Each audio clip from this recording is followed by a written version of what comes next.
Dalam nama Bapa dan Putra dan Roh Kudus. Amin.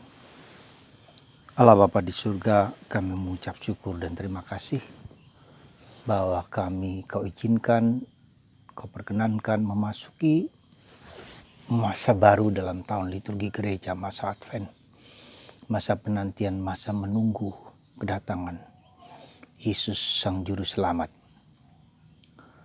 Semoga masa 4 minggu ini kami sungguh-sungguh Kau bentuk, Kau didik, dan Kau bina sehingga seluruh diri kami siap menyambut, mengerti, memahami keselamatan yang dibawa oleh Putra.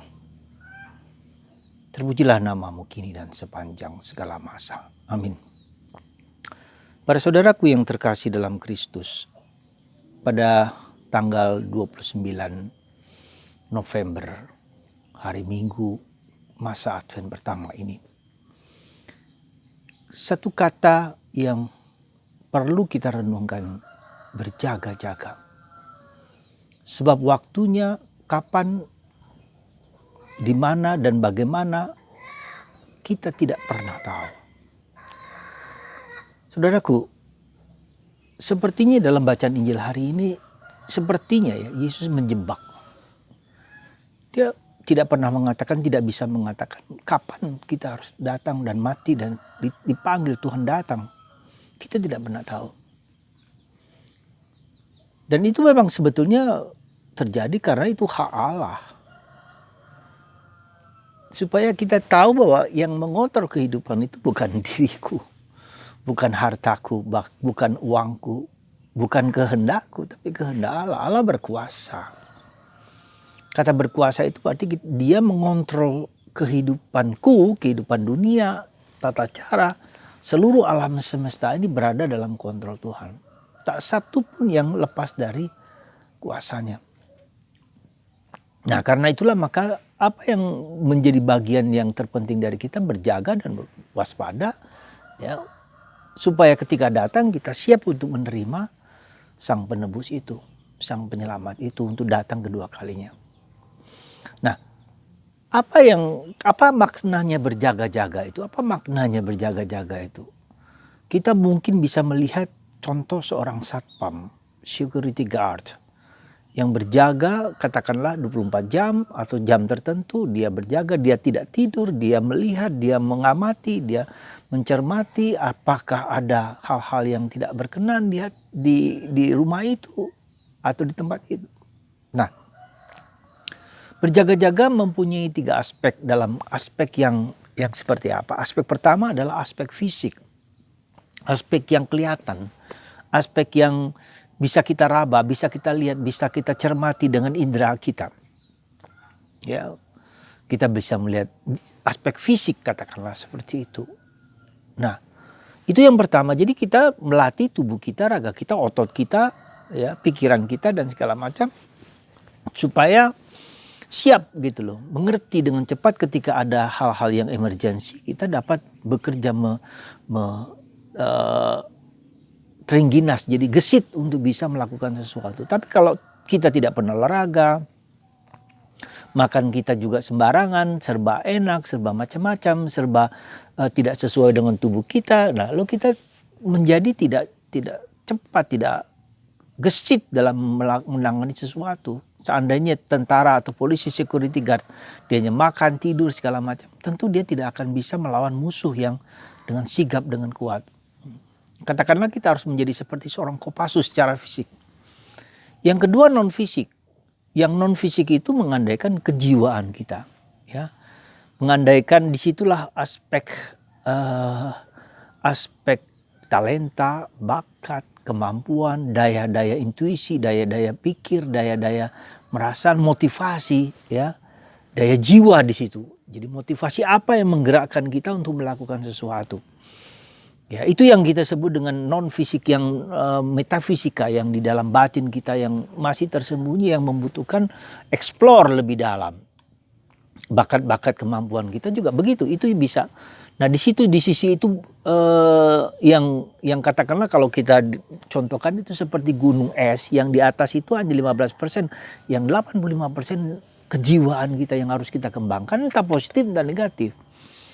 Ya, orang bisa dan itu sangat powerful, dan itu mendikte kita, mengontrol diri kita dengan segala unconsciousness itu. Maka kita harus belajar juga masuk ke dalam itu, gitu, mencermati, mengenali, melihat, merasakannya. Yang baik kita kembangkan, yang tidak baik kita olah dan kita atasi. Misalnya entar luka batin, masa lalu, segala macam, itu semua adalah bagian di dalam kejiwaan yang seringkali mengontrol di dalam kesadaran kita. Jadi kita harus juga tahu titik-titik kelemahan, tahu titik-titik kekuatan, tahu titik-titik di mana keterbatasan kita, kerapuhan kita. Nah, belajar menerima dan mengolahnya, ya. Menerima kerapuhan itu, menerimanya, lalu mengembangkannya dan menjadi kekuatan. Itu berjaga dalam titik yang pertama, fisik, non fisik, lalu yang ketiga adalah titik roh. Dunia roh dalam kaitan kita dengan yang di atas, dengan Allah, ya, dengan yang tak kelihatan, mungkin juga dengan roh-roh tertentu, roh baik, roh yang tidak baik, roh jahat, roh duniawi yang berseliweran di sekitar kita yang kita tidak tahu bagaimana itu. Nah, jadi dengan dunia roh itu kita harus memasuki dalam dunia dalam doa, dalam keheningan, dalam kesunyian. Nah, dalam doa pun kita tidak terbatas hanya dunia fisik, ya, kita ngomong bla bla bla, tidak terbatas hanya jiwa apa yang saya mau, tapi dalam roh kita. Nah, disitulah titik yang paling penting adalah keheningan, kesunyian, untuk diam, untuk hening. Karena kalau tidak, kita hanya terpaku pada dangkal titik fisik, titik non fisik, ya, tapi titik Roh Kudus. Ya. Nah, disitulah yang Tuhan berikan kepada kita ketika dibaptis. Tuhan memberikan rohnya sendiri kepada kita. Roh yang ada dalam diri kita diberikan kepada kita untuk memperkuat kita supaya kita tetap dalam kesadaran, consciousness akan Allah. Jadi di dalam masa Advent ini yang paling penting, kata yang paling penting adalah kesadaran, consciousness. Ya. Kesadaran bahwa Tuhan itu hadir dalam diriku dan sudah ada dalam diriku. Dan dia melimpahkan itu ketika saya dibaptis, ketika saya menerima Roh Kudus, sakramen Krisma, ketika saya menerima Ekaristi, ketika saya menerima sakramen penguatan, ketika saya menerima sakramen Ekaristi, bagi Anda suami istri yang menerima sakramen perkawinan, dan bagi saya yang menerima tabisan imamat, itu Roh Kudus itu sebetulnya sudah ada dalam diri kita, ada dalam diri kita. Maka penantian menunggu itu sebetulnya ada dua aspek. Ya, menunggu dalam arti kepenuhannya nanti, ya, kepenuhannya, ya, eskatologis. Tetapi sekarang ini kita menantikan lalu penantian secara liturgis, ya, setiap tanggal 25 kelahiran Yesus. Tapi sebetulnya adalah penantian itu kita menantikan Tuhan yang dalam diri kita, itu kesadaran Tuhan, kehadiran Tuhan dalam diri kita itu yang sudah ada, itu kita menanti, kita melakukan sesuatu supaya kita semakin sadar gitu. Jadi sebetulnya yang mau dilakukan dengan segala kegiatan rohani terpenting di dalam masa Advent ini adalah kesadaran bahwa Tuhan itu tak pernah meninggalkan aku sedetik pun, sesaat pun, dan Dia hadir di situ untuk aku, bersama aku, dengan aku, bahkan bagi aku dalam arti tertentu. Ya. Nah, disitulah sebetulnya perjuangan, pergulatan, dan perjalanan rohani kita di 4 minggu ini. Kesadaran. Nah, jadi ada kesadaran itu, ada kesadaran fisik. Saya harus katakanlah askese juga di situ. Kata yang seringkali dulu dipakai, sekarang tidak terlalu lagi diperdulikan. Askese, mati raga fisik, mati raga jiwa, tapi juga mati raga rohani. Ya. Ada latihan di situ. Ya, kalau tidak dilatih, tidak mungkin. Ketika ada emergensi, Tuhan datang tiba-tiba dan kita tiba-tiba siap. Nggak bisa. Anda mau tahu, coba saja kalau kita lihat, ya, saudara kita, mungkin orang tua kita, yang tua, yang sudah terbiasa dengan hidup enak dan segala macam, ketika sakit, apakah dia mau bertobat? Nggak, susah. Karena sudah terbiasa, sudah mengakar kenyamanan, kenikmatan, kesenangan-senangan itu, sehingga ketika mengalami sakit tidak mudah bagi dia untuk mengubah dengan gampang karena sudah terakar. Jadi kenapa itulah kita mulai sejak kita dini, sejak kita pendidikan pembinaan itu sudah mulai sejak kecil, ketika masih bisa dibentuk, ya, masih bisa dirubah. Tapi kalau sudah tua mengubahnya tidak mudah. Karena juga lupa.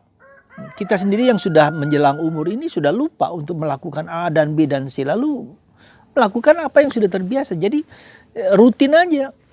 Yang dulu sudah terjalan, jalan lagi. Mengubah yang baru, mana betapa susahnya. Ya, jadi termasuk hidup rohani juga. Ya, jadi sekali lagi consciousness, kesadaran, awareness. Yang kedua adalah latihan, exercises, spiritual exercises. Tanpa itu, saudaraku yang terkasih, ya mungkin juga seperti orang Israel. Ketika Tuhan Yesus datang dalam kelahiran, orang tidak siap. Mana mungkin Tuhan hadir lewat seorang Maria dan Yosef yang kita ketahui, yang berasal dari orang kecil, orang sederhana, yang tidak siap. Dan maka itu karena Yesus ditolak. Karena hidup batin mereka yang sudah, meskipun mereka mempunyai, sudah disiapkan oleh Tuhan, ternyata tidak. Dan kita ketahui berapa jumlah orang yang dengan setia ikut Yesus, mungkin tidak lebih dari 20 orang. Yang lain-lain pergi kemana-mana, para rasul aja. Hanya satu kemudian yang menghujat Yesus, menolak Yesus, Judas Iskariot. Ketika itu bersama Yesus loh. Itu pun mereka tidak mampu mengenal Yesus dengan baik. Mungkin kita juga bisa begitu. Ketika Natal tiba, ketika Yesus datang kepada kita, kita tidak siap. Ya, sirna nggak dapat, tidak mengalami Tuhan mengunjungi kita, tapi kita tidak siap menerimanya. Saudaraku yang terkasih, maka masa Advent ini masa berjaga-jaga dengan sungguh-sungguh, persiapkan apa yang kita lakukan secara fisik. Ya, bagaimana kita melatih tubuh kita, raga kita. Ya, tidak umbar nafsu, keinginan-keinginan, kemauan apa yang kita mau ya harus kita penuhi, nggak bisa. Lalu melatih doa. Coba perhatikan sekali lagi, doa kita itu tidak cukup hanya doa ritual, doa di mulut, doa di jiwa, saya mau, tapi tidak dijalankan. Tapi lebih daripada itu, masuk dalam roh dan kebenaran, kata Yesus.